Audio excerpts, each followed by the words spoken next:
মহান সৃষ্টিকর্তা রব্বুল ইজ্জাত আমার আল্লাহ বলে তোমরা আমাকে ভয় করো। আল্লাহকে ভয় করা মানে হলো মহান সৃষ্টিকর্তা যা আদেশ করেছেন তা মেনে নেওয়া, আর যা নিষেধ করেছেন তা বর্জন করা।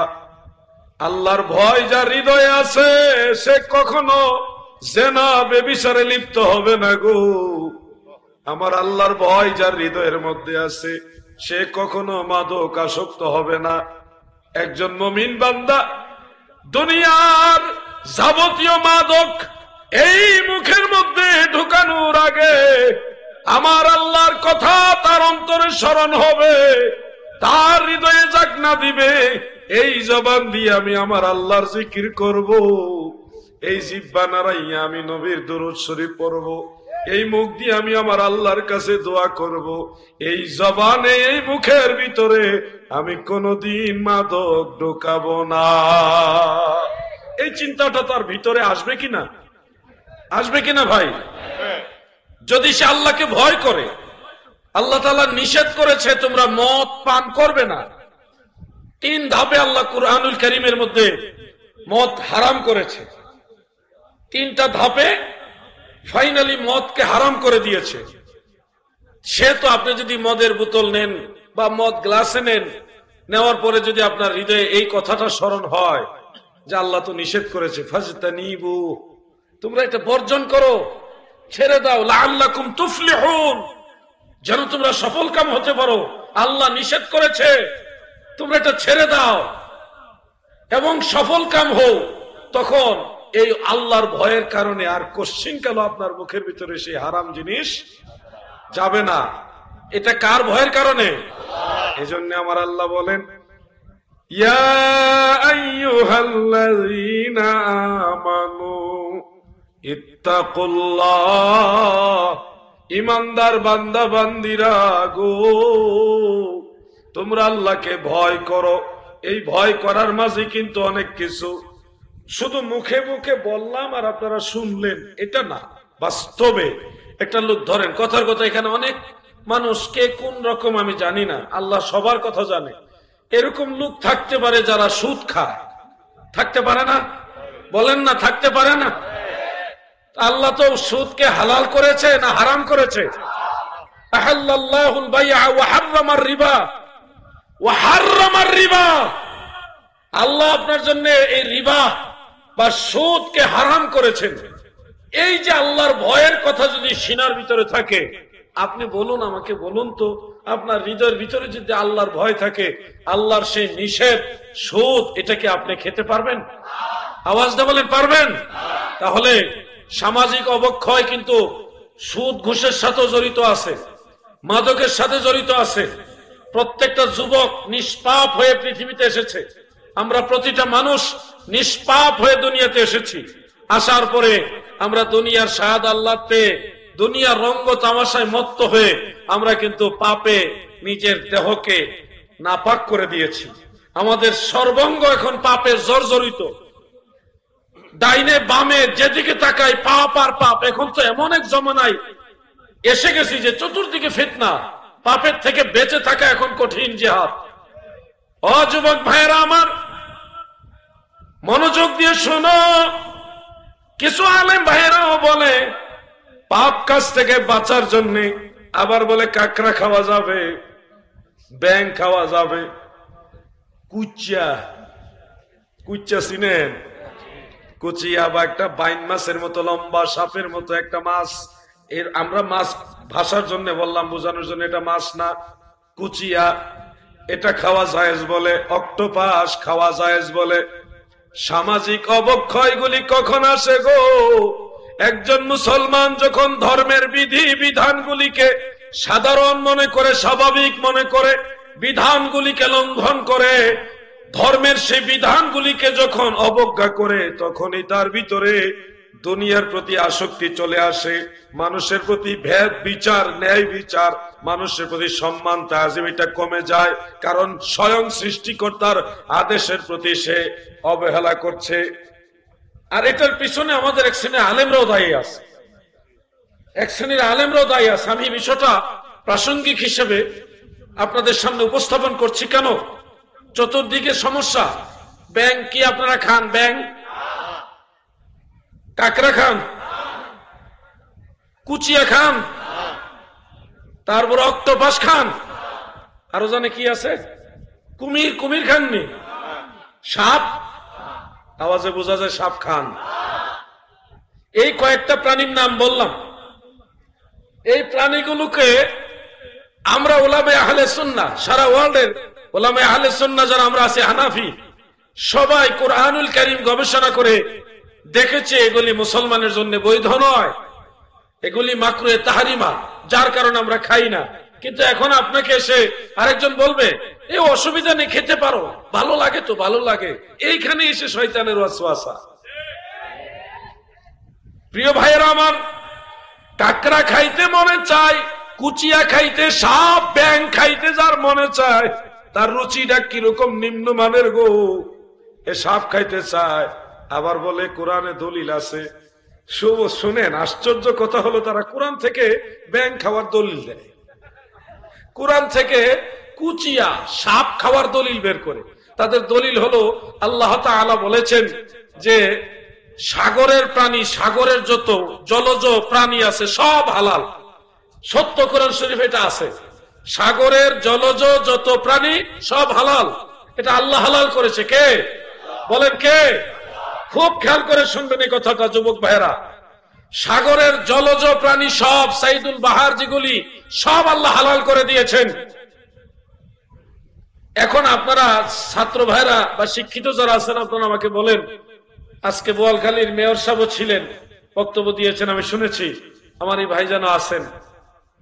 আপনারা আমাকে বলেন, প্রাণী উভয়চর আছে, স্থলচর আছে এবং জলজ প্রাণীও আছে। কয় রকম হলো? বলেন না, কয় রকম? 3 রকম। এক ধরনের প্রাণী হলো সবসময় ডাঙায় থাকে, স্থলে স্থলে বসবাস করে, জলের মধ্যে বসবাস করতে পারে না। মানুষ পারে নাকি? পানির মধ্যে বসবাস করতে পারবেন? নৌকার উপরে, জাহাজের উপরে, এটা ভিন্ন বিষয়, কিন্তু পানির মধ্যে মানুষ বসবাস করতে পারে না। কিছুক্ষণের জন্য সাঁতার কাটতে পারে, কিন্তু স্থায়ীভাবে পানিতে বসবাস করতে পারে না। মনে রাখবেন এই কথাগুলি। আরেক শ্রেণীর প্রাণী আছে জলজ প্রাণী, যেগুলি সবসময় পানির মধ্যে বাস করে, স্থলে এসে বাঁচবে না। অল্প সময় উঠে আবার নেমে গেলে এটা ভিন্ন বিষয়, কিন্তু তার স্থায়ী যে বাসিন্দা সেটা হলো জলজ প্রাণী হিসেবে জলের মধ্যে তার বসবাস। যেমন ইলিশ মাছ চিনেন? অন্যান্য মাছ এবং ইলিশ মাছ আপনি যদি পানির উপরে তুলেন, মাছটা মারা যাবে, কিছুক্ষণের ভিতরেই মারা যাবে, কিন্তু পানির মধ্যে সে মরবে না।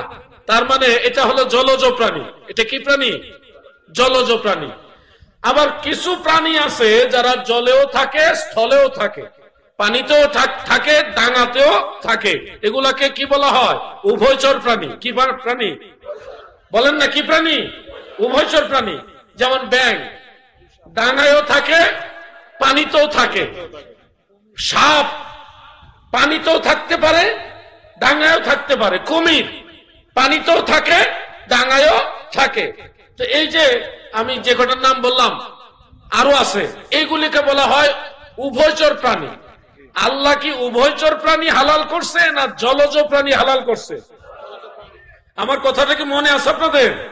আল্লাহ তাআলা হালাল করেছে উভয় জলজ প্রাণী, আর আমরা জায়েজ বানাইছি উভয়চর প্রাণীকে। কোন জায়গার দলিল, কোন জায়গায় লাগায় ব্যাং খাওয়া শুরু করছে, কাঁকড়া খাওয়া শুরু করছে? শুনেন ভাই আমার, আমার কথাগুলি আপনারা যদি মনোযোগ দিয়ে শুনেন তাহলে সঠিক দিশা পাবেন। আইম্মায়ে কেরাম কোরআনকে গভীরভাবে গবেষণা করেছেন, করে তারপরে আমাদেরকে রায় দিয়েছেন। জলের যত প্রাণী সব হালাল, নিঃসন্দেহে হালাল, কিন্তু যেই প্রাণী জলেও থাকে, স্থলেও থাকে, ওই প্রাণীকে আমার আল্লাহ ঢালাও ভাবে হালাল করেনি। আমরা এখন যার যেমনে মনে চেমনে ধর্ম বানিয়ে নিচ্ছি, যার কারণে ধর্মের প্রতি মানুষের অবহেলা, অবজ্ঞা চলে আসছে। এর ফলে দেখা যাচ্ছে মানুষের ভিতরে যে নৈতিক অবক্ষয়, এটা চলে আসছে। আপনাকে যদি বলা হয় যে সুদ হারাম, আজকে আমিও বললাম সুদ হারাম। সুদ কি? এখানে কি কেউ জানেন এরকম যে সুদ হারাম না? এরকম কেউ জানেননি যে সুদ হারাম না? কেউ জানেন না এরকম? সবাই তো জানেন সুদ হারাম, আল্লাহ নিজে হারাম করেছেন। যে আমি একটু আগেও আপনাদের শোনালাম, আহাল্লাল্লাহুল বাইআ ওয়া হাররামার রিবা, আমার আল্লাহ সুদকে হারাম করে দিয়েছে গো। কিন্তু এখন যদি কেউ আপনাকে বলে ইন্টারেস্ট খাওয়া জায়েজ, সুদ হারাম বলল কিন্তু ইন্টারেস্ট খাওয়া জায়েজ, ওয়াজ কিন্তু এখন ঘোরায়া কার উপরে পড়বে জানি না। শোনো হে ভাই আমার, বড় বড় ইন্টারেস্টের ব্যবসায়ী, বিজনেস যারা, প্রতিষ্ঠান যারা, রাষ্ট্রের ছত্রছায়ায় তারা বড় বড় ব্যাংক ব্যালেন্স, বড় বড় প্রতিষ্ঠান নিয়ে দাঁড়িয়ে আছে, সেই ইন্টারেস্টের ব্যবসায়ী যারা, তারা কিন্তু এই ইন্টারেস্টকে হালাল বানাইছে তাদের ফতোয়া দিয়া না। তালাশ করলে দেখবেন আমাদের আপনাদের ডাইনে বামের বহু বহু বহু বড় বড় আন্তর্জাতিক খ্যাতি সম্পন্ন স্কলাররা ঘুরাইয়া ফিরাইয়া, ডাইনে বামে ঘুরাইয়া ফিরাইয়া তারাই ফতোয়া দিছে এটা সুদ না, এটা ইন্টারেস্ট, অসুবিধা নাই। এখানে উনি মোটা অঙ্কের টাকা পাইছে, পাইয়া এই সুদকে ইন্টারেস্ট বানায় জায়েজ বানাই দিছে। ওয়াজ কিন্তু উপরে পড়বো আমি জানি, কারণ আমার বিষয় দিছেন এটা। আপনাদের নৈতিক যে অবস্থান, এটা চেঞ্জ করতে হলে কথা শুনতে হবে এবং মানতে হবে, শুনতে হবে এবং মানতে হবে। আল্লাহর বিধান যেটা আদেশ সেটা মানতে হবে, যেটা নিষেধ সেটা ছাড়তে হবে। যতদিন আমার আল্লাহকে ভয় না করবেন, সারা পৃথিবীর সব মানুষ চেষ্টা করলো তার নৈতিক অবস্থার উন্নতি করতে পারবে না। মানুষকে মানুষের মতো চলার সবচেয়ে শ্রেষ্ঠতম পদ্ধতি স্বয়ং আল্লাহ দিয়েছে। মানুষ কখনো মানুষের উন্নতির রাস্তা আল্লাহর মোকাবেলায় ভালো দিতে পারে না, এটা অসম্ভব। এই জন্য আপনাদেরকে বলছি, কোরআন অনুযায়ী আল্লাহকে ভয় করতে হবে। কাকে? সাদের জীবন হেলাই হেলাই চলে যাইতে লাগিল, সাধন ভজন গুরু ভক্তি কিছুই নাহি হইল, রং তামাশাই দিন কাটাইলা।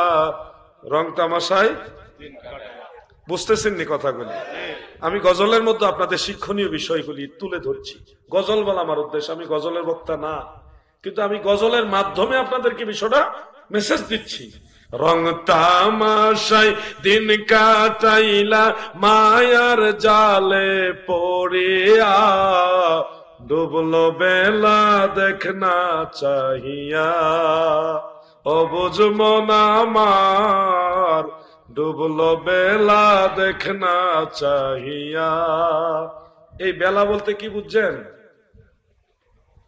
হায়াত শেষ হয়ে যাচ্ছে, আপনার আয়ু বেলা শেষ হয়ে যাচ্ছে, ডুবুডুবু অবস্থা, কখন আজরাইল আসবে ঠিক নেই, এটাকে বলা হচ্ছে ডুবলো বেলা দেখনা চাহিয়া।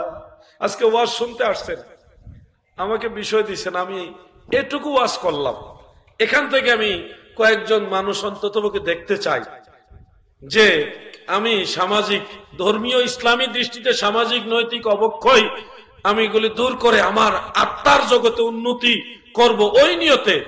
সুদ খাবেন না কারা কারা, এমন আমার কয়েকজন মানুষ অন্ততকে বলেন। সুদ খাইবেন না কারা কারা?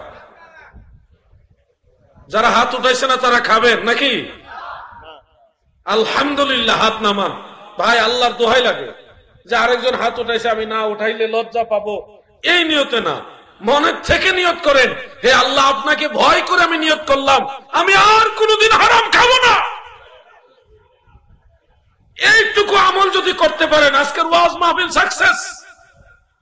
মাহফিল কমিটি এত কষ্ট করে মাহফিল আয়োজন করলো, তাদের আয়োজনটা সফল, আমার কথাগুলি সফল, আপনারা কষ্ট করে আসছেন, আপনারাও সফল কাম।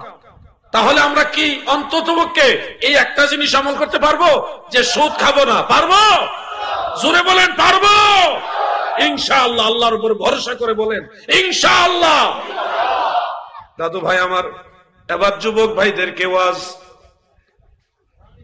যুবক ভাইরা গো, সুনানু আবি দাউদ শরীফের মধ্যে একখানা হাদিস উল্লেখ, আমার দয়াল নবীজি, রহমতের নবী, মায়ার নবীজি সাহাবীদেরকে লোক যারা পরচুলা ব্যবহার করে এবং চুল চুল কাটতে গিয়ে অস্বাভাবিক কাটিং যেগুলি কাটা হয় রাখা হয়, ধরেন এদিকেও চুল নাই, এদিকেও চুল নাই, পিছনেও চুল নাই, মাঝখানে কাকের বাসা, এই রকমের ডিজাইনের চুল, এটা কথার কথা বলছে। অথবা এই দিকে নাই ওই দিকে আছে, কত রকমের স্টাইল, ফুটবল বানায় মাথার ভিতরে স্টাইল, কালার করতে করতে, চুলের কালার করতে করতে এমন অবস্থা করে একটা সময় দূর থেকে দেখলে চিন্তা পড়ে যায় এটা মানুষের মাথা না বানরের মাথা। এরকম অবস্থা আছে না নাই? আচ্ছা, এটা কি সামাজিক যে এটা কি এই যে নৈতিক চরিত্র, মানুষের যে চরিত্র, এটা কি অবক্ষয় না উন্নতি? আচ্ছা, যারা মাথার চুলকে এই ধরনের অস্বাভাবিক কাটিং করে তারা 5 ওয়াক্ত নামাজের প্রথম কাতারে নামাজ পড়ে, তাই না? ওই যে ঠিক বললেন।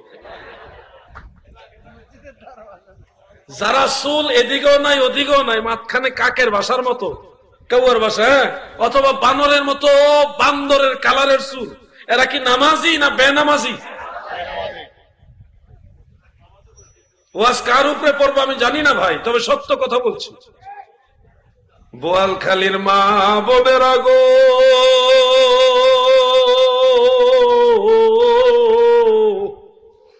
আপনাদের জন্যও দয়াল নবীজি বিধান দিয়ে গেছেন। মাগো মা, আল্লাহর রসুল বলেছে যে সমস্ত মহিলারা পরচুলা ব্যবহার করে, মানে আলাদা চুল ব্যবহার করে, এরপরে নবীজি বলেছেন যারা চুল বুড়ো এগুলাকে উপড়িয়ে ফেলে, আল্লাহর রসুল বলেছে তাদের উপরে আমার আল্লাহর লানত। ও যুবক ভাইরা, তোমাদের উপরেও যদি ওই ধরনের চুল রাখো, কালারিং করতে করতে ডিসকালার বানায় ফেলো, লাল বানায় ফেলো, হলুদ বানায় ফেলো, এই ধরনের বয়সে চুল পেকে গেছে তখন খেজাব ব্যবহার করলেন, সেটা ভিন্ন বিষয়, এটা ওইটা মুস্তাহাব সুন্নত। কিন্তু বয়স হয় নাই, চ্যাংরা বয়স, অল্প বয়স, সে কালার করতে করতে এমন কালার করছে ওটার কোন কালারই নাই, এটা বানরের মতো হয়ে গেছে। এই ধরনের চুল যারা কাটবে রাখবে, আল্লাহ রসুল তাদের জন্য লানত করে গেছে। এই কাজের কারণে আমার এই যুবক ভাইগুলি জাহান্নামের লাকড়ি হয়ে যাবে। নাউজুবিল্লাহ বলে। আমি মাদেরকে বলবো, ও আমার মায়েরা, আপনারা আমাদের মায়ের জাতি, আপনারা আমাদেরকে গর্ভে ধারণ করছেন, আমাদের জন্য দিন রাত অক্লান্ত কষ্ট করেছেন, পরিশ্রম করেছেন। একটা সন্তানকে লালন পালন করতে গিয়ে মায়েরা অনেক কষ্ট করে। সেই মা বোনদেরকে বলে যাই, ব্রু প্লাগ চলবে না, ব্রু প্লাগ চলবে না, এটা কবিরা গুনাহ। কি গুনাহ? কি বলেন? জোরে বলেন না কেন? এটা কি গুনাহ? ব্রু প্লাগ কি গুনাহ? এখন তো মনে করেন মহিলারা জানি না সবাই খুশি আছে কিনা, আতঙ্কে আছে সবাই, কার উপরে যে ওয়াজ গে পড়ে। মহিলা মা বোনেরা, ব্রু প্লাগ করা যাবে না, আল্লাহ রসুলের নিষেধ। আল্লাহ যেইভাবে দিয়েছে ওটাকে আপনি রেখে দেন। আল্লাহর এই সৃষ্টিকে পরিবর্তন করা কবিরা গুনাহ। আমাদের মায়েরা বোনেরা, এই জিনিসগুলি যদি আপনারা অবজ্ঞা করেন, তাহলে আপনারা হাসরের ময়দানে তো আল্লাহ তাআলার জাহান্নামের লাকৃত হবেনি, আপনাদের কারণে আপনাদের সন্তানরাও দেখবেন অশৃঙ্খল হয়ে যাবে। অশৃঙ্খল। যেই মা নামাজি হয় সেই মায়ের সন্তানরাও নামাজ শিখে। কথা ঠিক না বেঠিক? যেই মা নামাজের সূরা কেরাত ওযু কালাম কিছুই জানে না, সেই মায়ের সন্তানরাও কিন্তু সূরা কেরাত ওযু কালাম কিছু জানে না। মক্তবে ভাগ্য গুণে গেলে পারে, নাইলে নাই। এই জন্য মায়েদের ভূমিকা অনেক বেশি। মায়েদের ভূমিকা কি? সবার চেয়ে বেশি। এই পৃথিবীতে সবার আগে প্রথম শিক্ষক হলো আমাদের মা। সবার আগে প্রথম শিক্ষককে মা। এই জন্য মায়ের অবদান অনেক বেশি। মা যদি আল্লাহওয়ালা হয়, মা যদি পরহেজগার হয়, সন্তানগুলি অটোমেটিক সুন্নি হয়ে যায়, আমলওয়ালা হয়ে যায়। কিছুদিন আগেও আমার অনেক আলেম ভাইদের সাথে ইন্ডিয়াতে একটা মতদ্বন্দ্ব দেখা দিল। ওনারা কবর জিয়ারত মানতে নারাজ। আমি বলছি হানাফি মাযহাবের দৃষ্টিতে কবর জিয়ারত মহিলারা দূর থেকে করতে পারবে, মাঝে মধ্যে করতে পারবে, ফিতনার আশঙ্কাই হলে করবে না। যেখানে পর্দার নাই, গুরুত্ব নাই, নিরাপত্তা নাই, সেখানে করবে না। কিন্তু যেখানে সুযোগ আছে, যেমন একজন মহিলা তার মা মারা গেছে, তার বাবা মারা গেছে, চাইলে সে একটু দূরের থেকে দাঁড়ায় সূরা ফাতিহা, সূরা ইখলাস পড়ে দোয়া করতে পারবে, জিয়ারত করতে পারবে, সালাম দিতে পারবে। আর যদি দেখে এমন জায়গা যেখানে মাজারের নামে নারী পুরুষ একসাথে অশৃঙ্খল চলাচল, সেখানে মহিলারা কবর জিয়ারত করতে পারবে না, করবে না। পরিস্থিতি বুঝে মহিলারা আমল করবে। তখন আমার ওই আলেম ভাইরা ওনারা আপত্তি তুললো, না এটা করা যাবে না, এটা করা যাবে না, ওটা করা যাবে না। আমি আবার দলিল দিয়ে বুঝাইছি, ওনারা বুঝছে আলহামদুলিল্লাহ। মূল বিষয়টা হলো ফিতনা হলে মহিলারা কবর জিয়ারত করবেন না। আর যদি সুযোগ থাকে, বাড়ির কাছে কবরস্থান, মা বাবা দাদা দাদি নিকট আত্মীয়, তাদের জন্য একটু দূর থেকে দাঁড়িয়ে জিয়ারত করতে পারবেন। এই কথাটা কেন টান দিলাম? যেই মহিলা মাজার জিয়ারত করে বা কবর জিয়ারত করে, ওই মহিলা কখনো ওয়াহাবি হবে না। কারণ ওয়াহাবিরা মাজার জিয়ারত মানে না, কবর জিয়ারতকে মন থেকে সায় দেয় না। সুন্নিরা মাজার জিয়ারত মানে। আপনারা মানেন কিনা? কথাগুলি মনোযোগ দিয়ে শুনবেন। ধর্মীয় দৃষ্টিতে সামাজিক যতগুলি অবক্ষয় আছে, এগুলি দূর করতে হলে আপনাকে পাল্টা রিয়াকশন একটা জিনিস নিয়ে আসতে হবে। একবার শুনছিলাম বাংলাদেশ সরকারে মশা মারার জন্য আরেক জাতের মশা আনছে। মশা মারার জন্য আরেক জাতের মশা আনছে। আমি হাসলাম, ঘটনা কি? মশা মারার জন্য মশা, ঘটনা কি? তো আমি পরে দেখলাম একটা নিউজের মধ্যে বিষয়টা ভালোভাবে বলেছে যে ওই মশা আসলে ওই মশার ভাইরাসে এই মশা মারা যাবে। মানে একটা দমন করার জন্য পাল্টা আরেকটা জিনিস নিয়ে আসছে। ওই মশা এমন মশা যেটা আসলে ক্ষতিকর মশাগুলি এমনি মারা যাবে। তো যাই হোক, সফল কাম হয়নি, যদিও আনছে। তো আপনাকে সামাজিক অবক্ষয় দূর করতে হলে পাল্টা এমন কিছু জিনিস নিয়ে আসতে হবে যেন ওই কাজের কারণে অবক্ষয়গুলি দূর হয়ে যায়। মহিলা মা বোনেরা যদি আল্লাহর ওলির জিয়ারত করে মাঝে মধ্যে, সুযোগ সুবিধা থাকলে, অথবা মা বাবা মুরব্বীদের কবর জিয়ারত করে, তাহলে এই মায়ের উসিলায় সন্তানরাও কবর জিয়ারত শিখবে। সন্তানরাও কি শিখবে? কবর জিয়ারত শিখবে। শোনো হে বোয়ালখালীর মুসলমান, একজন মুরব্বী, একজন যুবক যখন কবরস্থানের কিনারে গিয়ে দাঁড়াবে, আল্লাহর রাসূল সাল্লাল্লাহু আলাইহি ওয়াসাল্লাম বলেছেন, কুনতু নাহাইতুকুম আন জিয়ারাতিল কুবুর ফাজুরুহা ফাইন্নাহা তুযাক্কিরুল মাউত। তোমাদেরকে কবর জিয়ারত নিষেধ করেছিলাম, এখন আদেশ দিলাম কবর জিয়ারত করো। ফাইন্নাহা তুযাক্কিরুল মাউত, কেননা কবর জিয়ারতের দ্বারা মানুষের মৃত্যুর কথা স্মরণ হয়। কিসের কথা? মারহাবা মারহাবা। কবর জিয়ারতের মাধ্যমে মানুষের মৃত্যুর কথা স্মরণ হয়। যুবক ভাইরা, আজকে তোমাদেরকে আমি অনুরোধ করে গেলাম, আজকের মাহফিলের দ্বিতীয় পয়েন্ট, দ্বিতীয় যে আপনাদেরকে মেসেজ দিলাম, সেটা হলো মাঝে মধ্যে কবর জিয়ারত করবেন মুরব্বীরা, যুবকরা এবং মহিলারা। যদি সুযোগ হয় করবে, না হলে করবে না, কিন্তু চেষ্টা করবেন। সুযোগ তো নিশ্চয়ই, গ্রামের কবরগুলো তো সুযোগ আছে, এগুলি করবেন, কবর জিয়ারত করবেন। আপনারা সবাই অন্ততপক্ষে একেবারে না পারলেও সপ্তাহে একবার কবর জিয়ারত করবেন ইনশাআল্লাহ। সবাই বলেন ইনশাআল্লাহ, সবাই বলেন ইনশাআল্লাহ। এই আমলটা যদি আপনারা নিয়ে আসতে পারেন, যেই ছেলেটা কবর জিয়ারত করবে, যেই ছেলেটা পাঁচ ওয়াক্ত নামাজও পড়ে কবর জিয়ারত করে, সেই ছেলে কখনো গাঁজা খাবে না, ইয়াবা বাবা খাবে না, আরো জানে কি কি আছে, এটা ফেন্সি আছে, আবার ওই ডান্ডি না ডেন্ডি কিতা বলা আছে, তো আরো কত কিছু আছে। যেই ছেলে নামাজি হবে, যেই ছেলে কবর জিয়ারতের পক্ষে হবে, সেই ছেলে কখনো এই ধরনের অনৈতিক কাজ করবে না। তাহলে আমাদের পাল্টা কর্মসূচি কি? সামাজিক অবক্ষয় দূর করার জন্য পাল্টা কর্মসূচি হলো কবর জিয়ারত করতে হবে। কি করতে হবে? জোরে বলেন, কি করতে হবে? কবর জিয়ারত করতে হবে। কবর জিয়ারতের পদ্ধতি কি? কবর জিয়ারতের পদ্ধতি হলো, আপনি যখন কবরস্থানে প্রবেশ করবেন, প্রথমেই সালাম দিবেন, আসসালামু আলাইকুম ইয়া আহলাল কুবুর। বলেন তো একটু সালামটা বলেন সবাই। মাশাআল্লাহ, সবাই পারেন। তবে অনেকে আবার ইয়া হালাল কুবুর বলেন।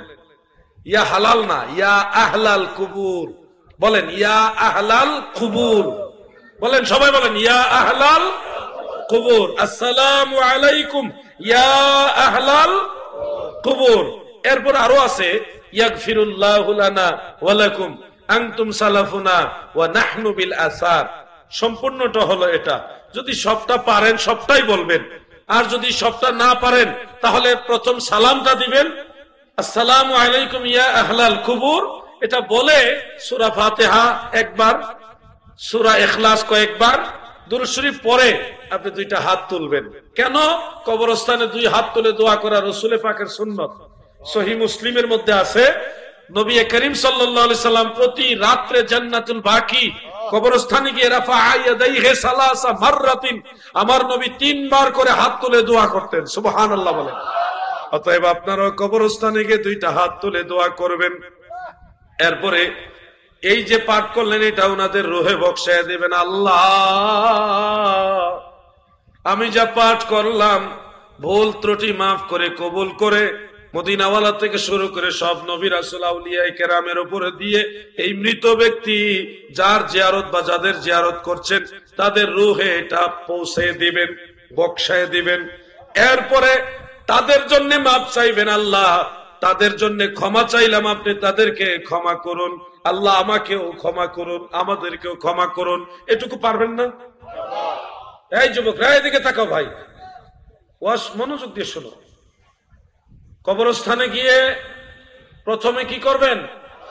সালাম বলেন। কি সালাম দিবেন, তারপরে দাঁড়াবেন, কাছাকাছি গিয়ে দাঁড়াবেন। সূরা ফাতিহা, সূরা ইখলাস। সূরা ফাতিহা পারেন তো সবাই? সূরা ইখলাস, কুল হুয়াল্লাহ সূরা পারেন সবাই? এরপরে দুরূদ শরীফ যে যেটা পারেন, অন্তত সাল্লাল্লাহু আলাইহি ওয়াসাল্লাম সাল্লাল্লাহু আলাইহি ওয়াসাল্লাম এটা কয়েকবার পড়বেন। পরে তারপরে দুই হাত তুলে দোয়া করবেন। দোয়া করার সময় যদি একেবারে সিরিয়াল বা সিরিয়াল না পারেন, আপনি চট্টগ্রামের ভাষায়, বোয়ালখালীর ভাষায় বলবেন, আল্লাহ আমি যা পড়লাম এটা আপনি দয়া করে কবুল করেন। এটা বলতে পারবেন না? আপনার চট্টগ্রামের ভাষায় বলেন তো এটা। আল্লাহ আই যা কিছু তেলাওয়াত করলাম ইন কবুল করো, নাকি? আমি তো পারি না ভাষা। এমনি বলবেন, আল্লাহ সব ভাষার স্রষ্টা। আপনার মায়ের ভাষায় আপনি বলবেন, আল্লাহ আমি যা পড়লাম আপনি দয়া করে তা কবুল করেন। এরপরে দয়াল নবীজির রওজা মুবারকে পৌঁছায় দেন। যাদের জিয়ারত করছেন তাদের রুহেও পৌঁছায় দেওয়ার জন্য আল্লাহর কাছে বলবেন, আল্লাহ আমি যা পড়লাম এটার সওয়াব অমুক অমুকের রুহে আপনি পৌঁছায় দেন। পারবেন না এটা বলতে? এই সাইডের বাইরে কথা বলেন, পারবেন না ইনশাআল্লাহ। এরপরে মুনাজাত শেষ, লা ইলাহা ইল্লাল্লাহ মুহাম্মাদুর রাসূলুল্লাহ, শেষ। এই কাজটা যদি আপনি রেগুলার করতে পারেন, আমার বিশ্বাস, আমার দৃঢ় বিশ্বাস, আমার যুবক বারা, মুরব্বী বাবারা যারা এই কাজটা রেগুলার করবেন তারা আর কখনো মদ, জুয়া বা কোন ধরনের সুদ, ঘুষ বা হারাম এগুলির দিকে যেতে পারবে না। কারণ তার মন বাধা দিবে, তার হৃদয় বাধা দিবে যে আমি ওটা যেতে পারি না। মহান সৃষ্টিকর্তা রব্বুল ইজ্জাত আমার আল্লাহ বলে, তোমরা আমাকে ভয় করো। আল্লাহকে ভয় করা মানে হলো মহান সৃষ্টিকর্তা যা আদেশ করেছেন তা মেনে নেওয়া, আর যা নিষেধ করেছেন তা বর্জন করা। আল্লাহর ভয় যার হৃদয়ে আছে সে কখনো জেনা ব্যভিচারে লিপ্ত হবে না গো। আমার আল্লাহর ভয় যার হৃদয়ের মধ্যে আছে সে কখনো মাদক আসক্ত হবে না। একজন মুমিন বান্দা দুনিয়ার যাবতীয় মাদক এই মুখের মধ্যে ঢুকানোর আগে আমার আল্লাহর কথা তার অন্তরে স্মরণ হবে, তার হৃদয়ে জাগনা দিবে, এই জবান দিয়ে আমি আমার আল্লাহর জিকির করব, এই জিহ্বা নাড়াইয়া আমি নবীর দুরূদ শরীফ পড়ব, এই মুখ দিয়ে আমি আমার আল্লাহর কাছে দোয়া করব, এই জবানে এই মুখের ভিতরে আমি কোনদিন মাদক ঢোকাবো না। এই চিন্তাটা তার ভিতরে আসবে কিনা? আসবে কিনা ভাই? যদি সে আল্লাহকে ভয় করে, আল্লাহ তাআলা নিষেধ করেছে তোমরা মদ পান করবে না। 3 ধাপে আল্লাহ কুরআনুল কারীমের মধ্যে মদ হারাম করেছে। 3টা ধাপে ফাইনালি মদকে হারাম করে দিয়েছে। সে তো আপনি যদি মদের বোতল নেন বা মদ গ্লাসে নেন, নেওয়ার পরে যদি আপনার হৃদয়ে এই কথাটা স্মরণ হয় যে আল্লাহ তো নিষেধ করেছে, ফাজতানিবু, তোমরা এটা বর্জন করো, ছেড়ে দাও, লাআল্লাকুম তুফলিহুন, যেন তোমরা সফলকাম হতে পারো, আল্লাহ নিষেধ করেছে, তোমরা এটা ছেড়ে দাও এবং সফলকাম হও, তখন এই আল্লাহর ভয়ের কারণে আর কোশ্চিনকাল আপনার মুখের ভিতরে সেই হারাম জিনিস যাবে না। এটা কার ভয়ের কারণে? এজন্য আমার আল্লাহ বলেন, ইয়া আইয়ুহাল্লাযীনা আমানু ইত্তাকুল্লাহ, ঈমানদার বান্দা বান্দিরা গো, তোমরা আল্লাহকে ভয় করো। এই ভয় করার মাঝে কিন্তু অনেক কিছু, শুধু মুখে মুখে বললাম আর আপনারা শুনলেন এটা না, বাস্তবে একটা লোক ধরেন, কথার কথা, এখানে অনেক মানুষ, কে কোন রকম আমি জানি না, আল্লাহ সবার কথা জানে, এরকম লোক থাকতে পারে যারা সুদ খায়, থাকতে পারে না? বলেন না, থাকতে পারে না? আল্লাহ তো সুদকে হালাল করেছে না হারাম করেছে? আহাল্লাল্লাহুল বাইআ ওয়া হাররামার রিবা, ওয়া হাররামার রিবা, আল্লাহ আপনার জন্য এই রিবা বা সুদকে হারাম করেছেন। এই যে আল্লাহর ভয়ের কথা যদি সিনার ভিতরে থাকে, আপনি বলুন, আমাকে বলুন তো, আপনার হৃদয়ের ভিতরে যদি আল্লাহর ভয় থাকে, আল্লাহর সেই নিষেধ সুদ, এটাকে আপনি খেতে পারবেন? আওয়াজটা বলেন, পারবেন?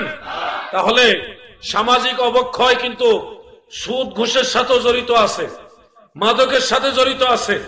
প্রত্যেকটা যুবক নিষ্পাপ হয়ে পৃথিবীতে এসেছে, আমরা প্রতিটা মানুষ নিষ্পাপ হয়ে দুনিয়াতে এসেছি।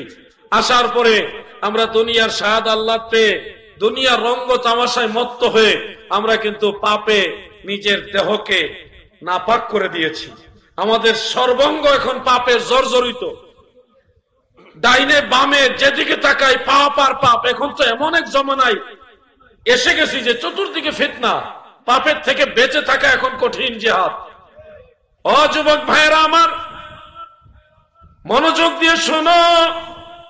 কিছু আলেম ভাইয়েরাও বলে পাপ কাজ থেকে বাঁচার জন্য, আবার বলে কাকড়া খাওয়া যাবে, ব্যাং খাওয়া যাবে, কুচিয়া, কুচিয়া চিনেন?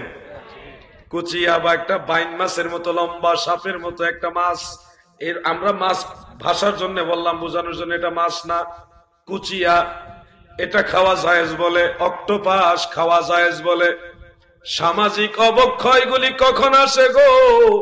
একজন মুসলমান যখন ধর্মের বিধি বিধানগুলিকে সাধারণ মনে করে, স্বাভাবিক মনে করে, বিধানগুলিকে লঙ্ঘন করে, ধর্মের সেই বিধানগুলিকে যখন অবজ্ঞা করে, তখনই তার ভিতরে দুনিয়ার প্রতি আসক্তি চলে আসে, মানুষের প্রতি ভেদ বিচার, ন্যায় বিচার, মানুষের প্রতি সম্মান তাজিম, এটা কমে যায়। কারণ স্বয়ং সৃষ্টিকর্তার আদেশের প্রতি সে অবহেলা করছে।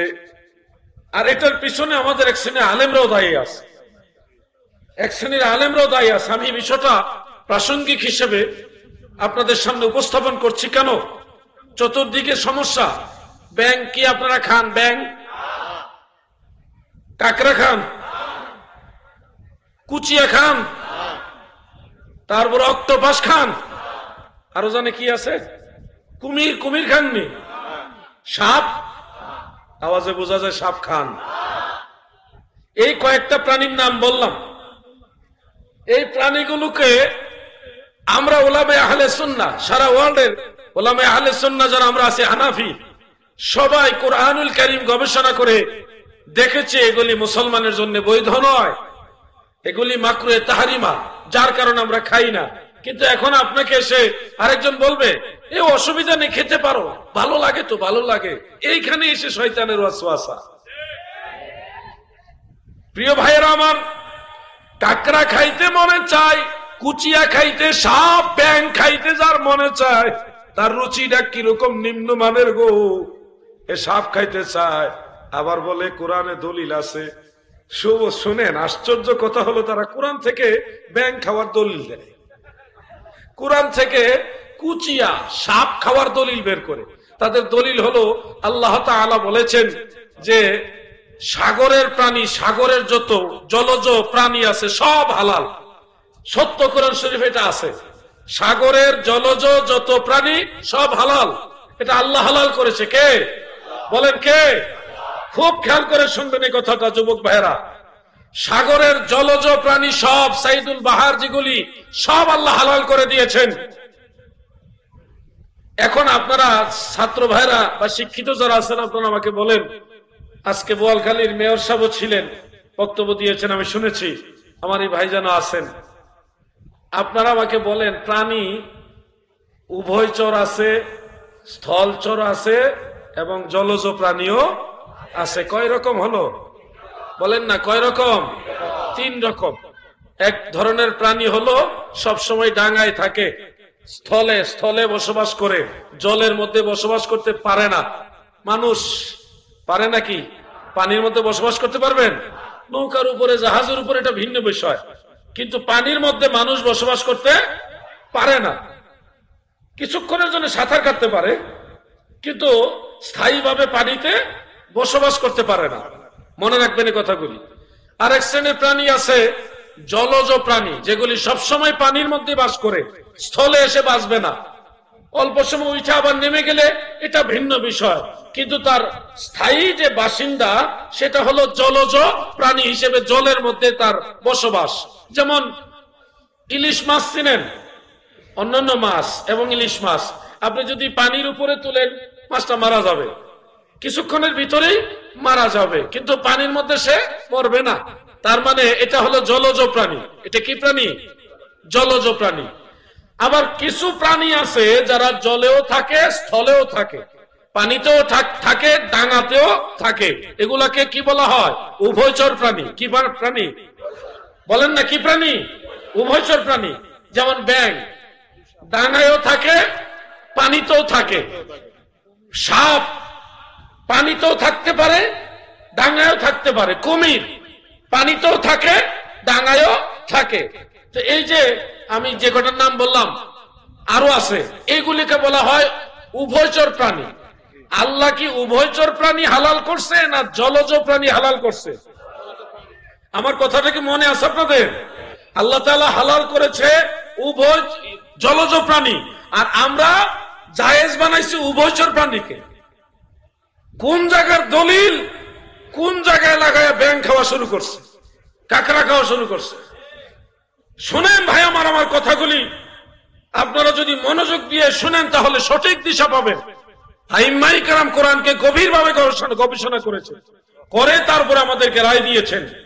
জলের যত প্রাণী সব হালাল, নিঃসন্দেহে হালাল, কিন্তু যেই প্রাণী জলেও থাকে, স্থলেও থাকে, ওই প্রাণীকে আমার আল্লাহ ঢালাও ভাবে হালাল করেনি। আমরা এখন যার যেমনে মনে চেমনে ধর্ম বানিয়ে নিচ্ছি, যার কারণে ধর্মের প্রতি মানুষের অবহেলা, অবজ্ঞা চলে আসছে। এর ফলে দেখা যাচ্ছে মানুষের ভিতরে যে নৈতিক অবক্ষয়, এটা চলে আসছে। আপনাকে যদি বলা হয় যে সুদ হারাম, আজকে আমিও বললাম সুদ হারাম। সুদ কি? এখানে কি কেউ জানেন এরকম যে সুদ হারাম না? এরকম কেউ জানেননি যে সুদ হারাম না? কেউ জানেন না? কিরকম? সবাই তো জানেন সুদ হারাম, আল্লাহ নিজে হারাম করেছেন। যে আমি একটু আগেও আপনাদের শোনালাম, আহাল্লাল্লাহুল বাইআ ওয়া হাররামার রিবা, আমার আল্লাহ সুদকে হারাম করে দিয়েছে গো। কিন্তু এখন যদি কেউ আপনাকে বলে ইন্টারেস্ট খাওয়া জায়েজ, সুদ হারাম বললো কিন্তু ইন্টারেস্ট খাওয়া জায়েজ, ওয়াজ কিন্তু এখন ঘোরায়া কার উপরে পড়বে জানি না। শোনো হে ভাই আমার, বড় বড় ইন্টারেস্টের ব্যবসায়ী, বিজনেস যারা, প্রতিষ্ঠান যারা, রাষ্ট্রের ছত্রছায়ায় তারা বড় বড় ব্যাংক ব্যালেন্স, বড় বড় প্রতিষ্ঠান নিয়ে দাঁড়িয়ে আছে, সেই ইন্টারেস্টের ব্যবসায়ী যারা, তারা কিন্তু এই ইন্টারেস্টকে হালাল বানাইছে তাদের ফতোয়া দিয়া না।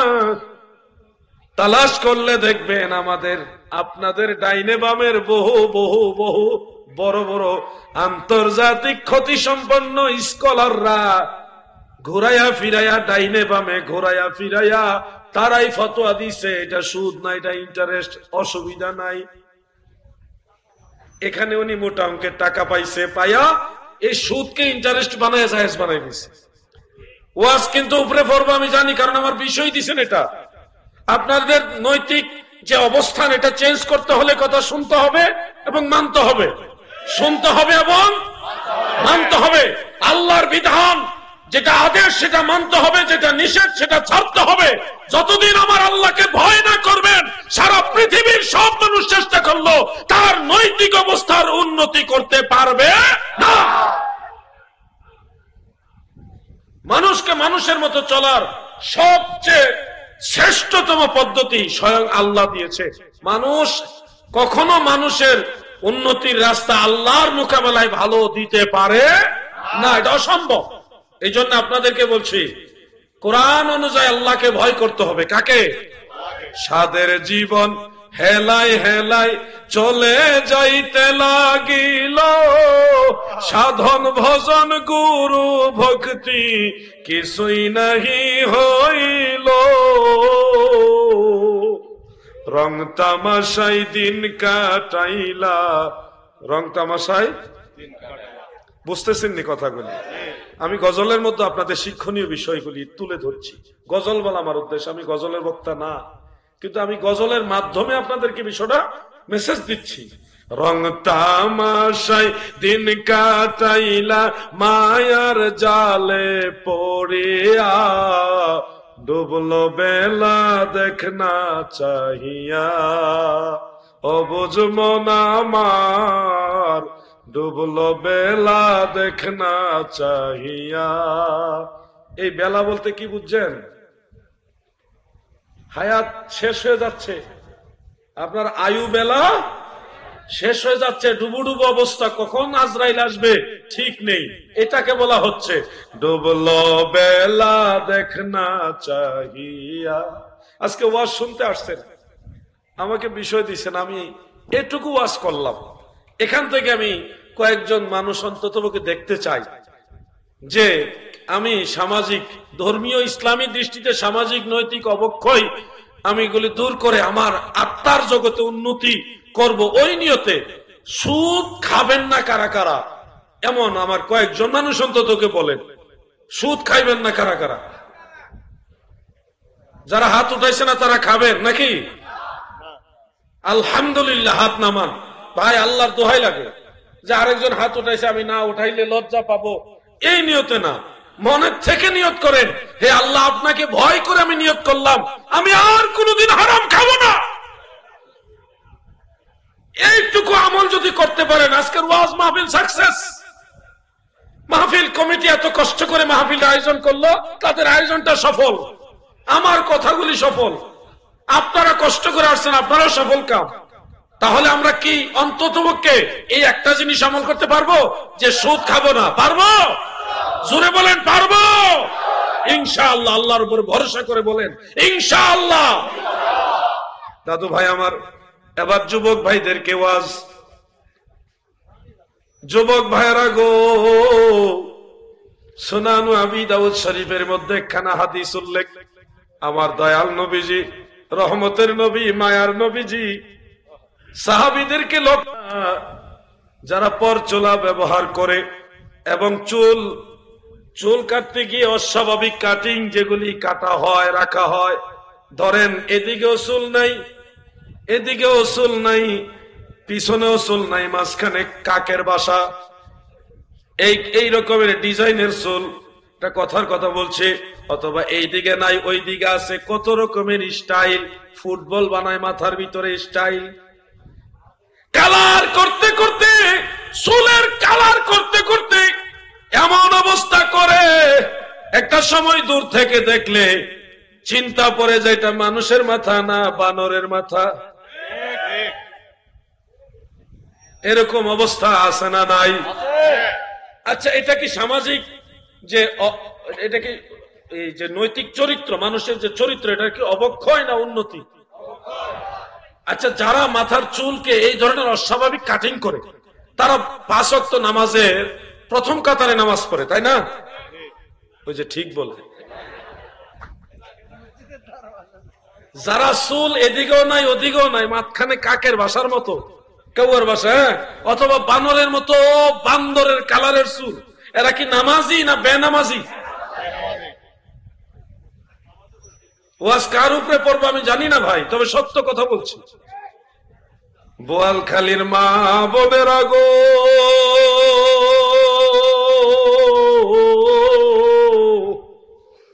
আপনাদের জন্য দয়াল নবীজি বিধান দিয়ে গেছেন। মাগো মা, আল্লাহর রসুল বলেছে যে সমস্ত মহিলারা পরচুলা ব্যবহার করে, মানে আলাদা চুল ব্যবহার করে, এরপরে নবীজি বলেছেন যারা চুল বুড়ো এগুলাকে উপড়িয়ে ফেলে, আল্লাহর রসুল বলেছে তাদের উপরে আমার আল্লাহর লানত। ও যুবক ভাইরা, তোমাদের উপরেও যদি ওই ধরনের চুল রাখো, কালারিং করতে করতে ডিসকালার বানায় ফেলো, লাল বানায় ফেলো, হলুদ বানায় ফেলো, এই ধরনের বয়সে চুল পেকে গেছে, তখন খেজাব ব্যবহার করলেন, সেটা ভিন্ন বিষয়, ওইটা মুস্তাহাব সুন্নত। কিন্তু বয়স হয় নাই, চেংরা বয়স, অল্প বয়স, সে কালার করতে করতে এমন কালার করছে ওটার কোন কালারই নাই, এটা বানরের মতো হয়ে গেছে। এই ধরনের চুল যারা কাটবে রাখবে, আল্লাহ রসুল তাদের জন্য লানত করে গেছে। এই কাজের কারণে আমার এই যুবক ভাইগুলি জাহান্নামের লাকড়ি হয়ে যাবে। নাউজুবিল্লাহ বলে। আমি মাদেরকে বলবো, ও আমার মায়েরা, আপনারা আমাদের মায়ের জাতি, আপনারা আমাদেরকে গর্বে ধারণ করছেন, আমাদের জন্য দিন রাত অক্লান্ত কষ্ট করেছেন, পরিশ্রম করেছেন। একটা সন্তানকে লালন পালন করতে গিয়ে মায়েরা অনেক কষ্ট করে। সেই মা বোনদেরকে বলে যাই, ব্রু প্লাগ চলবে না, ব্রু প্লাগ চলবে না, এটা কবিরা গুনাহ। কি গুনাহ? কি বলেন? জোরে বলেন না কেন? এটা কি গুনাহ? ব্রু প্লাগ কি গুনাহ? এখন তো মনে করেন মহিলারা, জানি না সবাই খুশি আছে কিনা, আতঙ্কে আছে সবাই, কার উপরে যে ওয়াজ গিয়ে পড়ে। মহিলা মা বোনেরা, ব্রু প্লাগ করা যাবে না, আল্লাহ রসুলের নিষেধ। আল্লাহ যেইভাবে দিয়েছে ওটাকে আপনি রেখে দেন। আল্লাহর এই সৃষ্টিকে পরিবর্তন করা কবিরা গুনাহ।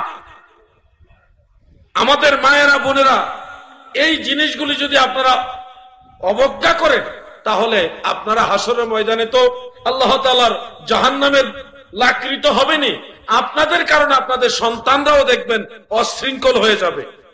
অশৃঙ্খল। যেই মা নামাজি হয় সেই মায়ের সন্তানরাও নামাজ শিখে। কথা ঠিক না বেঠিক? যেই মা নামাজের সূরা কেরাত ওযু কালাম কিছুই জানে না, সেই মায়ের সন্তানরাও কিন্তু সূরা কেরাত ওযু কালাম কিছু জানে না। মক্তবে ভাগ্য গুণে গেলে পারে, নাইলে নাই। এজন্য মায়েদের ভূমিকা অনেক বেশি। মায়েদের ভূমিকা কি সবার চেয়ে বেশি। এই পৃথিবীতে সবার আগে প্রথম শিক্ষক হলো আমাদের মা। সবার আগে প্রথম শিক্ষককে মা। এই জন্য মায়ের অবদান অনেক বেশি। মা যদি আল্লাহওয়ালা হয়, মা যদি পরহেজগার হয়, সন্তানগুলি অটোমেটিক সুন্নি হয়ে যায়, আমলওয়ালা হয়ে যায়। কিছুদিন আগেও আমার অনেক আলেম ভাইদের সাথে ইন্ডিয়াতে একটা মতদ্বন্দ্ব দেখা দিল। ওনারা কবর জিয়ারত মানতে নারাজ। আমি বলছি হানাফি মাযহাবের দৃষ্টিতে কবর জিয়ারত মহিলারা দূর থেকে করতে পারবে, মাঝে মধ্যে করতে পারবে, ফিতনার আশঙ্কাই হলে করবে না। যেখানে পর্দার নাই, গুরুত্ব নাই, নিরাপত্তা নাই, সেখানে করবে না। কিন্তু যেখানে সুযোগ আছে, যেমন একজন মহিলা তার মা মারা গেছে, তার বাবা মারা গেছে, চাইলে সে একটু দূরের থেকে দাঁড়ায় সূরা ফাতিহা, সূরা ইখলাস পড়ে দোয়া করতে পারবে, জিয়ারত করতে পারবে, সালাম দিতে পারবে। আর যদি দেখে এমন জায়গা যেখানে মাজারের নামে নারী পুরুষ একসাথে অশৃঙ্খল চলাচল, সেখানে মহিলারা কবর জিয়ারত করতে পারবে না, করবে না। পরিস্থিতি বুঝে মহিলারা আমল করবে। তখন আমার ওই আলেম ভাইরা ওনারা আপত্তি তুললো, না এটা করা যাবে না, এটা করা যাবে না, ওটা করা যাবে না। আমি আবার দলিল দিয়ে বুঝাইছি, ওনারা বুঝছে আলহামদুলিল্লাহ। মূল বিষয়টা হলো ফিতনা হলে মহিলারা কবর জিয়ারত করবেন না। আর যদি সুযোগ থাকে, বাড়ির কাছে কবরস্থান, মা বাবা দাদা দাদি নিকট আত্মীয়, তাদের জন্য একটু দূর থেকে দাঁড়িয়ে জিয়ারত করতে পারবেন। এই কথাটা কেন টান দিলাম? যেই মহিলা মাজার জিয়ারত করে বা কবর জিয়ারত করে, ওই মহিলা কখনো ওয়াহাবি হবে না। কারণ ওয়াহাবিরা মাজার জিয়ারত মানে না, কবর জিয়ারত মন থেকে সায় দেয় না। সুন্নিরা মাজার জিয়ারত মানে, আপনারা মানেন কিনা? কথাগুলি মনোযোগ দিয়ে শুনবেন। ধর্মীয় দৃষ্টিতে সামাজিক যতগুলি অবক্ষয় আছে এগুলি দূর করতে হলে আপনাকে পাল্টা রিয়াকশন একটা জিনিস নিয়ে আসতে হবে। একবার শুনছিলাম বাংলাদেশ সরকারে মশা মারার জন্য আরেক জাতের মশা আনছে। মশা মারার জন্য আরেক জাতের মশা আনছে। আমি হাসলাম, ঘটনা কি? মশা মারার জন্য মশা, ঘটনা কি? তো আমি পরে দেখলাম একটা নিউজের মধ্যে বিষয়টা ভালোভাবে বলেছে যে ওই মশা আসলে ওই মশার ভাইরাসে এই মশা মারা যাবে। মানে একটা দমন করার জন্য পাল্টা আরেকটা জিনিস নিয়ে আসছে। ওই মশা এমন মশা যেটা আসলে ক্ষতিকর মশাগুলি এমনি মারা যাবে। তো যাই হোক, সফল কাম হয়নি, যদিও আনছে। তো আপনাকে সামাজিক অবক্ষয় দূর করতে হলে পাল্টা এমন কিছু জিনিস নিয়ে আসতে হবে যেন ওই কাজের কারণে অবক্ষয়গুলি দূর হয়ে যায়। মহিলা মা বোনেরা যদি আল্লাহর ওলির জিয়ারত করে মাঝে মধ্যে সুযোগ সুবিধা থাকলে, অথবা মা বাবা মুরব্বীদের কবর জিয়ারত করে, তাহলে এই মায়ের উসিলায় সন্তানরাও কবর জিয়ারত শিখবে। সন্তানরাও কি শিখবে? কবর জিয়ারত শিখবে। শোনো হে বোয়ালখালীর মুসলমান, একজন মুরব্বী, একজন যুবক যখন কবরস্থানের কিনারে গিয়ে দাঁড়াবে, আল্লাহর রাসূল সাল্লাল্লাহু আলাইহি ওয়াসাল্লাম বলেছেন, কুনতু নাহাইতুকুম আন জিয়ারাতিল কুবুর ফাজুরুহা ফাইন্নাহা তুযাক্কিরুল মাউত। তোমাদেরকে কবর জিয়ারত নিষেধ করেছিলাম, এখন আদেশ দিলাম কবর জিয়ারত করো। ফাইন্নাহা তুযাক্কিরুল মাউত, কেননা কবর জিয়ারতের দ্বারা মানুষের মৃত্যুর কথা স্মরণ হয়। কিসের কথা? মারহাবা মারহাবা। কবর জিয়ারতের মাধ্যমে মানুষের মৃত্যুর কথা স্মরণ হয়। ও যুবক ভাইরা, আজকে তোমাদেরকে আমি অনুরোধ করে গেলাম, আজকের মাহফিলের দ্বিতীয় পয়েন্ট, দ্বিতীয় যে আপনাদেরকে মেসেজ দিলাম সেটা হলো মাঝে মধ্যে কবর জিয়ারত করবেন। মুরব্বীরা, যুবকরা এবং মহিলারা যদি সুযোগ হয় করবে, না হলে করবে না, কিন্তু চেষ্টা করবেন। সুযোগ তো নিশ্চয়ই, গ্রামের কবরগুলো তো সুযোগ আছে, এগুলি করবেন, কবর জিয়ারত করবেন। আপনারা সবাই অন্ততপক্ষে একেবারে না পারলেও সপ্তাহে একবার কবর জিয়ারত করবেন ইনশাআল্লাহ। সবাই বলেন ইনশাআল্লাহ, সবাই বলেন ইনশাআল্লাহ। এই আমলটা যদি আপনারা নিয়ে আসতে পারেন, যেই ছেলেটা কবর জিয়ারত করবে, যে ছেলেটা 5 ওয়াক্ত নামাজও পড়ে কবর জিয়ারত করে, সেই ছেলে কখনো গাঁজা খাবে না, ইয়াবা বাবা খাবে না, আরো জানে কি কি আছে, এটা ফেন্সি আছে, আবার ওই ডান্ডি না ডেন্ডি কিতা বলা আছে, তো আরো কত কিছু আছে। যেই ছেলে নামাজি হবে, যেই ছেলে কবর জিয়ারতের পক্ষে হবে, সেই ছেলে কখনো এই ধরনের অনৈতিক কাজ করবে না। তাহলে আমাদের পাল্টা কর্মসূচি কি? সামাজিক অবক্ষয় দূর করার জন্য পাল্টা কর্মসূচি হলো কবর জিয়ারত করতে হবে। কি করতে হবে? জোরে বলেন, কি করতে হবে? কবর জিয়ারত করতে হবে। কবর জিয়ারতের পদ্ধতি কি? কবর জিয়ারতের পদ্ধতি হলো, আপনি যখন কবরস্থানে প্রবেশ করবেন, প্রথমেই সালাম দিবেন, আসসালামু আলাইকুম ইয়া আহলাল কুবুর। বলেন তো একটু সালামটা বলেন সবাই। মাশাআল্লাহ, সবাই পারেন। তবে অনেকে আবার ইয়া হালাল কুবুর বলেন। ইয়া হালাল না, ইয়া আহলাল কুবুর বলেন। ইয়া আহলাল কুবুর বলেন, সবাই বলেন ইয়া আহলাল কুবুর। আসসালামু আলাইকুম ইয়া আহলাল কুবুর। এরপর আরো আছে, ইয়াগফিরুল্লাহু লানা ওয়া লাকুম আনতুম সালাফুনা ওয়া নাহনু বিল আসার। সম্পূর্ণটা হলো এটা। যদি সবটা পারেন সবটাই বলবেন, আর যদি সবটা না পারেন তাহলে প্রথম সালামটা দিবেন, আসসালামু আলাইকুম ইয়া আহলাল কুবুর।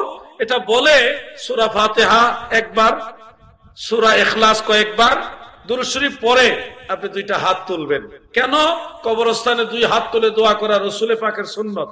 সহিহ মুসলিমের মধ্যে আছে, নবী করিম সাল্লাল্লাহু আলাইহি সাল্লাম প্রতি রাত্রে জান্নাতুল বাকি কবরস্থানে গিয়ে রাফাআ ইয়াদাইহি সালাসা মাররাতিন, আমার নবী 3 বার করে হাত তুলে দোয়া করতেন। সুবহানাল্লাহ বলেন। অতএব আপনারা কবরস্থানে গিয়ে 2টা হাত তুলে দোয়া করবেন।